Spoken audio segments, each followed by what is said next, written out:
So I'm Deepti Pahwa. I'm currently working as a Chief Innovation Officer for a technology company focused on designing human-centered solutions in public health and technology. And I have nearly 2 decades of experience in design, brand, and innovation management strategy. I am from Stanford GSB Lead Executive Education Program and Corporate Innovation. So today's topic is leading disruptive innovations and tool set, skill set, and mindset for it. And the reason I chose to speak about this topic is that there is so much literature out there about innovations and innovative companies or how do innovators think. But what I never saw is a compiled list of the ingredients that make for a good recipe for disruptive innovations. So what exactly are the tools, skills, culture, and mindset that is needed to lead such innovations? Let's just dive into it. All right. So what is innovation? Innovation in simple words is finding new ways to do things. It's ideas, action, paired with action. And it is the reason our lives have improved over the last century. From electricity and cars to medicine and planes, innovation has made the world better. And it is important to distinguish at this level that all innovations are not digital. That's what most people think. In fact, although technology does play a huge role in today's world, but innovation is all about a lot about mindset. So the second question on the minds of many is, how do innovations become disruptive? And the word disruption is also very widely used, but very frequently misunderstood term. Understanding it better will help you think about innovations in a very new way. There are critical roles that customers, value chains, and technologies play in driving disruptive innovations. And it is a mix of all three that lead to disruptions in a way. These can happen in any industry, and it can be even done by established companies, not just by technology startups. That's what people think. And these are innovations that just, they actually last and drive changes versus incremental innovations. We can think of Uber, Netflix, Twitter, Airbnb as some companies that have changed the landscape of innovations and designed completely new way of looking at things or new value propositions for customers or build completely new customer segments. So in this presentation, we will not touch the components of disruptive innovations or business model innovations. It is a topic for another complete session. However, what we will discuss is the skills needed in an organization that drives such innovations. And last but not the least, we will also talk about how to be a leader of such disruptive innovations and what does it take to create a culture of innovation and invest in mindset that sparks new ideas. So let's just get started with the tool set first. And the very first tool in your toolkit is your consumer, or the voice of your consumer. And understanding the voice of your consumer may seem like an obvious one, but research says that in most companies, product designers and researchers work on the problems that they themselves find interesting rather than those that that might contribute to solving the consumer needs. So voice of consumer really means understanding and gaining new information about your consumers that provides meaning and increases understanding of a situation or a solution that is needed, which really means diving deep into your people's everyday life, their practices, their motivations and dreams and concerns. And this knowledge can really empower you to come up with new and innovative ideas. As an example, Amazon had the mission to be world's most customer-centric company. And today it's become a multinational conglomerate, as we all know, with the most valuable brands worldwide. And as a contrast, all of us know of examples where not staying close to customer needs led to companies being totally disrupted, like in the case of Kodak camera. So this means finding new ways to carry out the same activity. So the second tool for the innovation is to also understand the value chain and finding ways to disrupt them. The fact is, companies are not disrupted. It is the components in the value chain that are disrupted that make it for a good innovation. This means finding new ways to carry out the same activities in a business value chain that have been traditionally done differently. Like dissecting and inspecting every business process can lead you to some great insights. And it also means you could actually start from reducing cost to increasing quality to enhancing some aspect of performance. Any of these areas, if you master well and have insights towards, can actually lead to disruptive innovations. And a way to find that gap is often by generating a value chain map and then combining or consolidating the activities in a business, or simplifying or automating an activity, or completely removing an activity from the system. You could also achieve it by completely outsourcing an activity, or even changing the person who performs it, for instance. As an example, Warby Parker offered a winning value proposition that disrupted the eyeglasses market, fashionable quality glasses at an affordable price. And its commitment to listening to consumers made it a star in the eyes of consumers. The founders understood that the high prices were largely due to concentration of power in a single company, Luxottica, which controlled 80% of the high-end eyewear market. So what they needed to do was created a low-cost structure by cutting out the middlemen, design their own frames, and hence avoided licensing fees, sourced its own materials, and started working directly with manufacturers. And just by removing one piece in the value chain, they could completely disrupt the market. The next tool, which a lot of people have started to know about, is more democratic design or open innovation. Investing in democratic design, or the democratic nature of design process for your products, which means basically crowdsourcing for design and ideas, involving the public or your end users in the design process. It is particularly helpful during the ideation stage of a product or service.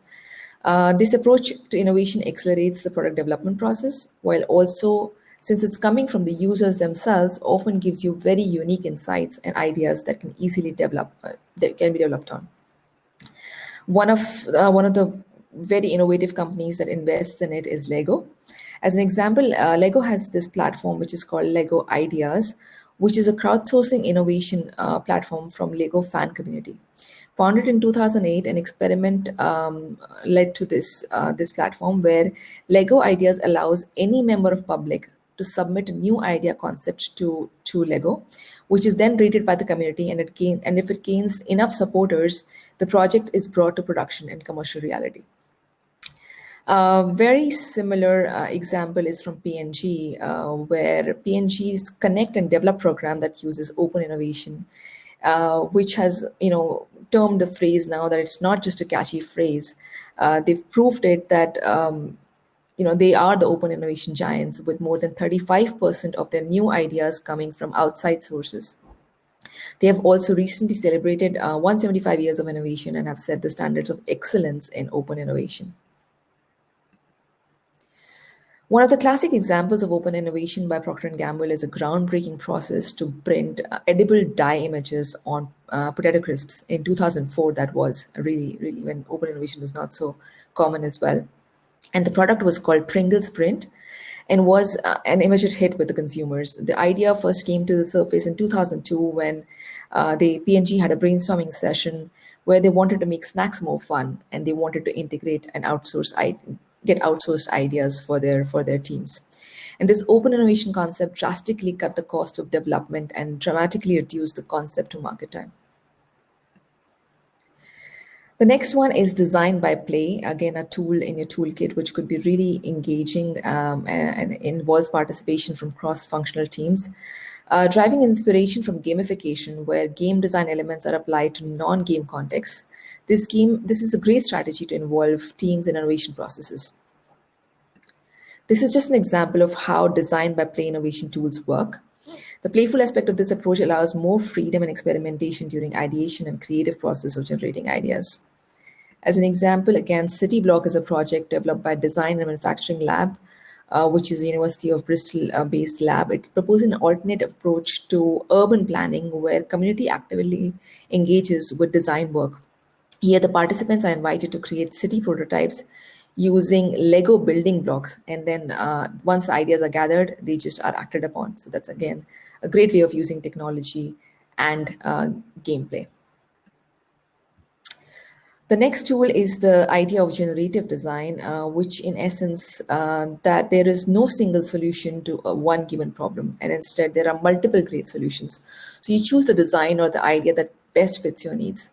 It's a very well researched thing that creativity is best when we meet certain constraints, and generative design uses the same principle. Leading innovators in the field of aerospace, transportation, architecture, construction, and healthcare are integrating this tool into their development portfolio to help discover new prototypes and processes that are very creative. In the form of software now available, generative design is being primarily used in engineering, product design, manufacturing, where the everyday items from chairs to cars to power tools to healthcare tools are being reimagined through a new process. It uses AI and cloud computing based technology to again reinvent solutions which a human could never think of. Then we have, the last tool we have essentially is investing in the systems that evaluate the ideas to understand how much value they bring to the business.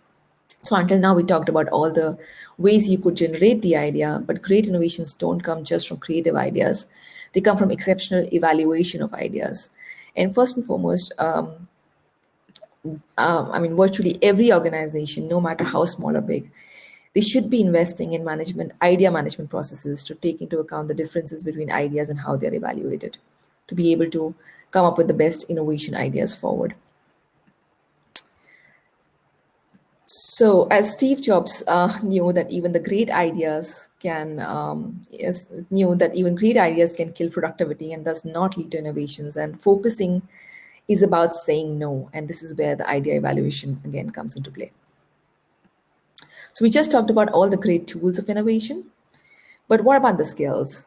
Now, this is where a lot of organizations forget to invest in. They get into the bandwagon of all new trends and innovation tools, but do not realize how important it is to invest in the right skill set. One of the first things is basically, as Bill Gates says famously, if you want stuff to happen, the most important thing is to hire the right people and hire the right kind of people. So among the various kinds of people that do work for innovation, one of them is investing in T-shaped thinking, people who have cross-industry knowledge and cross-functional intelligence. As Gates mentioned in one of his interviews, we want very smart, broad-spectrum people who have interests in a lot of areas and are willing to work intensely on these ideas. People like that are able to see what's possible. They'll see shortcuts for doing things and generate new ideas, and they'll tell us what we are not doing. So really invest in people who have a broader thinking and horizon and not just specialists. People with really deep curiosity, well, curiosity leads to understanding, innovation, and definitely digging into new ideas and coming up with new innovations. Then invest in systems thinkers, real people who think as a whole. Innovation needs a wider, holistic approach to problem solving, focusing not only on the products and users, but also on networks and the relationships between components and systems. So, as an example, we don't just subscribe to one newspaper anymore. We select different articles to read from multiple sources to help shape our thinking. Similarly, innovation comes from connecting the dots and making relationships in the system. So hire system thinkers. Design mindset. Value of design and design mindset is often overlooked in innovation. And McKinsey's report, Business Value of Design in 2018, really changed the way companies thought of design talent in their organizations. The report tracked design practices of 300 publicly listed companies over a 5-year period in multiple countries and industries. And the results were astounding. The result also showed that integrating good design matters. Where a company focuses on physical goods or digital goods or services, it doesn't really matter. And investing in design talent disproportionately rewarded companies and these companies to truly stand out from the crowd. So we sum up the skills for innovation, how we can embed as the next step design in C-suite, which is really creating a culture of innovation. That is what, you can have those skills, but it needs to be really embedded at a C-suite level. And how do you do that? How can we design organizations and systems in a way that lead to innovations? While there are various aspects to it that it can be used to design organizations with the right mix of people, architecture, routines, culture, but we will primarily focus on ways to improve routines and culture. So the first thing is have a target. a common vision to align on what we have, what we're here to do. I mean, make it simple and understandable. As Bill Gates famously said, we use 4 words: information at your fingertips. It's essential that all your products fit together and make sense to one vision, and which is really important for teams working on innovation because otherwise they can go in all different directions. Make moonshots. In your company, you should be, I mean, you really have to be thinking about being ambitious in problem solving, specifying areas where you want to make an impact as a company, and then committing to action.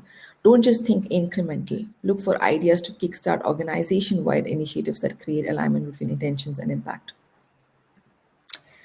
Allow idea follow up. Well, the most famous saying goes, the graveyard of great ideas is too often located in the creative mire of middle management. They are the closest to systems, processes, consumers, and needs, but unfortunately, they never get heard. So make time and systems to hear those ideas. Again, when Gates was interviewed on what makes for innovative culture, he said, I want people to know that they individually can have a huge impact. So I'll give them a really hard new problem that they can work on.